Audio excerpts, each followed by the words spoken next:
Plus de chrétiens ont été martyrisés au cours des 100 dernières années que durant n'importe quelle autre période de 100 ans dans toute l'histoire de l'Église. Alors, si vous pensez que les choses vont mal maintenant, elles vont empirer bien davantage. La Bible dit que ce jour ne viendra pas avant que l'apostasie soit arrivée et qu'on ait vu paraître l'homme du péché. Et je vais vous dire ce que je crois sincèrement. Je crois qu'il est déjà en vie aujourd'hui. Il pourrait être un jeune homme de 18 ans ou même un enfant de 7 ans. Cet homme sera la parfaite antithèse de Jésus-Christ. Tout comme Jésus était rempli de l'Esprit de Dieu sans mesure, cet homme sera rempli de l'esprit de Satan sans mesure. Sa puissance s'accroîtra, mais non par sa propre force. Il fera d'incroyables ravages. Il réussira dans ses entreprises et il détruira les puissants ainsi que le peuple des saints. Alors, voici la grande question. Qu'est-ce qui empêche encore notre société de sombrer dans des ténèbres totales et absolues? C'est à cette question que je veux répondre aujourd'hui. L'Écriture donne un nom à cette force qui freine les ténèbres, celui qui retient. J'aime cette expression, car la Bible dit que lorsque celui qui retient aura disparu, l'iniquité ne sera plus freinée. Alors la voie sera libre pour que l'homme du péché, l'antéchrist, l'impie, comme l'appelle l'Écriture, paraisse ouvertement, marquant ainsi le début de la colère de Dieu. Mais avant de voir qui est celui qui retient, laissez-moi vous dire ceci. Si Jésus a annoncé des guerres et des ténèbres qui s'épaississent, il a aussi dit « Que votre cœur ne se trouble point ». Pourquoi? Parce que les ténèbres ne peuvent pas vaincre la lumière et que les portes du séjour des morts ne prévaudront point contre l'Église. La seule arme que l'ennemi a encore contre vous, c'est l'intimidation. Il a été désarmé par Jésus, qui l'a dépouillé de son armure, l'a vaincu et a déclaré « Tout pouvoir m'a été donné dans le ciel et sur la terre. Allez donc en mon nom. » Cela signifie que toute l'autorité du ciel se tient derrière vous. Jésus vous a donné son nom, comme une procuration. Si je donne procuration à quelqu'un, cette personne peut agir en mon nom, en mon absence, et exercer mon autorité. C'est exactement ce que Jésus a donné à son Église. Alors pourquoi tant de chrétiens vivent-ils comme s'ils n'étaient pas une force de retenue, subissant le monde, au lieu de lui résister spirituellement? C'est souvent parce qu'ils ne comprennent pas ce qui leur a déjà été donné. Je vais vous raconter une histoire pour illustrer cela. La reine Élisabeth avait une servante qu'elle aimait profondément. À la mort de la reine, cette servante s'est retrouvée à vivre dans une pauvreté absolue, dans une petite chaumière anglaise délabrée. Des années plus tard, un journaliste venu faire un reportage sur elle a remarqué une petite plaque accrochée au mur. La vieille dame lui a expliqué que c'était un cadeau de la reine. Le journaliste a demandé à faire examiner le document et a découvert que la reine lui avait en réalité légué un magnifique domaine. Pendant toutes ces années, cette femme avait vécu dans la misère alors qu'elle possédait une fortune sans le savoir. Voilà exactement pourquoi tant de croyants vivent bien en dessous de ce que Dieu leur a donné, mendiant au ciel ce qu'ils ont déjà en Christ. La Bible dit qu'il nous a bénis de toutes sortes de bénédictions spirituelles dans les lieux célestes en Christ. Elle ne dit pas qu'il va le faire, mais qu'il l'a fait. Il nous a ressuscités et fait asseoir ensemble dans les lieux célestes, en Jésus-Christ, maintenant, au-dessus de toute domination, de toute autorité et des princes des ténèbres. Nous avons cet héritage aujourd'hui, mais seuls ceux qui le comprennent vivent dans cette réalité. C'est pour cela que nous prêchons l'Évangile, pour rappeler au peuple de Dieu qu'il n'est pas soumis à ce monde. Jésus est venu proclamer l'année du jubilé, libérer les captifs et briser les chaînes. Les gens devraient pouvoir nous regarder et se demander pourquoi nous ne vivons pas sous la peur et l'oppression permanente des médias. La réponse est simple. Nous avons la bonne nouvelle de l'Évangile et nous ne sommes pas des citoyens de ce monde. Nous ne faisons qu'y passer pour accomplir notre mission.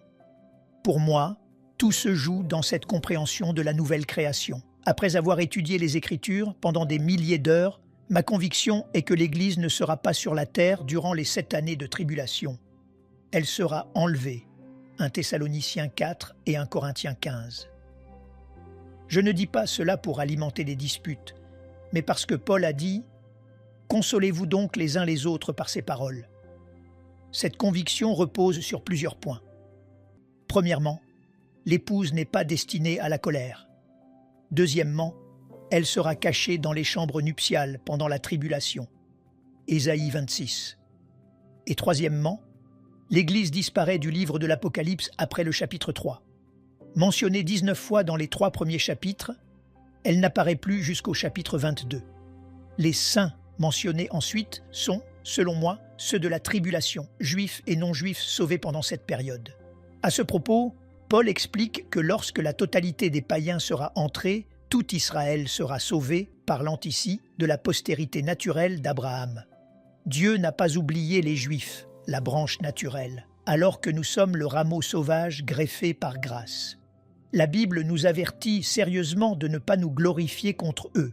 C'est pourquoi j'ai toujours à cœur de bénir le peuple juif et de rappeler que la théologie du remplacement est très dangereuse.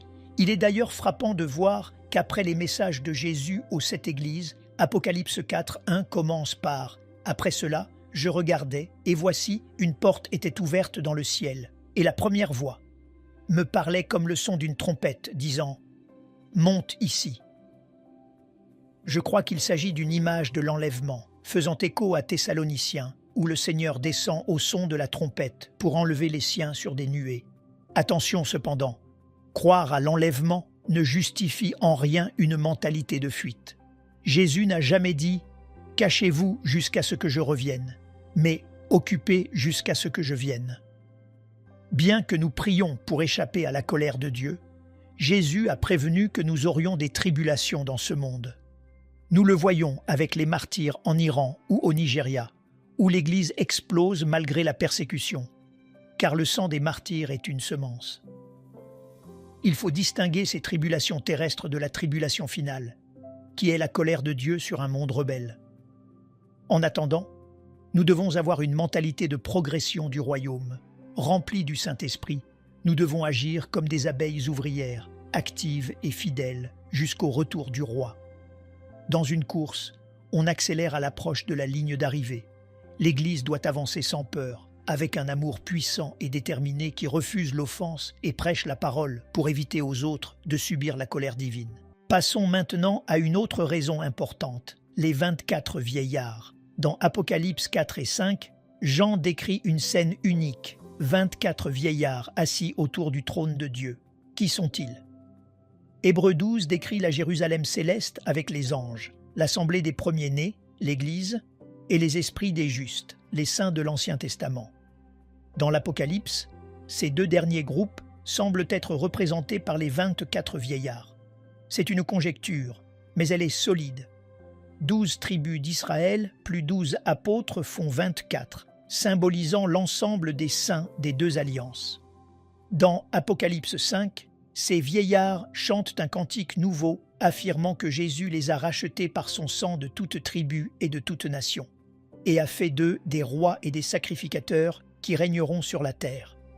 Les anges n'ayant pas été rachetés par le sang, cela désigne forcément des croyants. De plus, ils portent le fin lin blanc de l'épouse et les couronnes promises aux saints, et ils apparaissent avant l'ouverture du premier sceau, ce qui confirme l'image de l'épouse mise à l'abri avant la colère. Maintenant, arrivons à ce 5e point. Qui est celui qui retient? Dans 2 Thessaloniciens, Paul rassure l'Église troublée par de faux enseignements, affirmant que le jour du Seigneur était déjà là. Il précise que l'apostasie et l'apparition de l'homme du péché doivent précéder ce jour. Cet antéchrist, parfaite contrefaçon démoniaque, se manifestera au début de la dernière période de 7 ans, en confirmant une alliance de paix, avant de dresser l'abomination de la désolation 3 ans et demi plus tard. Il séduira le monde en paraissant extrêmement bon. C'est le piège d'un bien rebelle à Dieu, concept que j'ai développé dans mon livre Bon ou Dieu. Bien que je croie que cet homme puisse déjà être vivant, j'attends aussi avec foi l'un des plus grands réveils de l'histoire avant l'enlèvement, car Dieu ne veut qu'aucun périsse. Alors, qui peut freiner l'iniquité face à cet antéchrist? Rick Renner note que le terme grec pour « celui qui retient » est à la fois neutre et masculin, désignant une réalité tant collective que personnelle. Certains pensent qu'il s'agit du Saint-Esprit, Mais s'il était totalement retiré, personne ne pourrait être sauvé pendant la tribulation.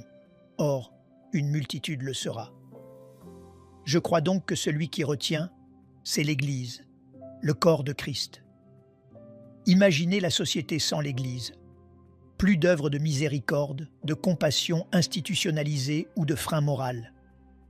L'histoire prouve que lorsque l'Église s'endort, comme au Moyen-Âge, la corruption envahit tout, jusqu'à ce que Dieu suscite de nouveaux réveils. L'Église est ce frein. Quant au passage disant que l'Antéchrist vaincra les saints, Daniel 8, Apocalypse 13, il parle des Juifs et païens convertis pendant la tribulation après l'enlèvement de l'Église. Ce sera une période de persécution féroce où 2/3 d'Israël périront.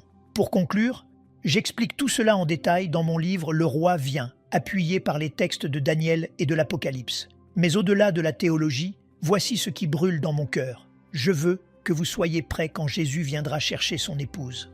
Comme dans la parabole des vierges, certains dans l'Église n'auront pas d'huile dans leurs lampes. C'est pour cela que nous transmettons ce message avec tant de sérieux. L'heure est avancée, nous approchons de minuit, et je ne veux pas vous voir honteux lors de son retour. Il y a en moi une urgence inédite en 43 ans de ministère. C'est le moment de se lever, de servir activement dans le royaume et de marcher dans une vie pieuse. Nous aimerions vous donner l'opportunité de faire de Jésus le Seigneur de votre vie. Voulez-vous bien prier avec moi? Dites Seigneur Jésus,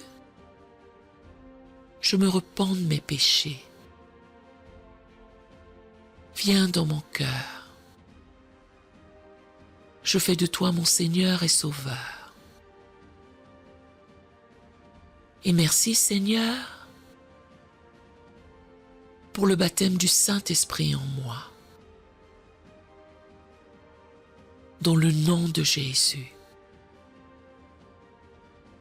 Par cette simple prière, nous croyons que le Saint-Esprit vous conduit sur le chemin de la nouvelle naissance. Allez dans une bonne église dont le fondement est la parole de Dieu, passez par les eaux du baptême et donnez à Dieu la première place. Nous espérons de tout cœur que ce message vous encouragera.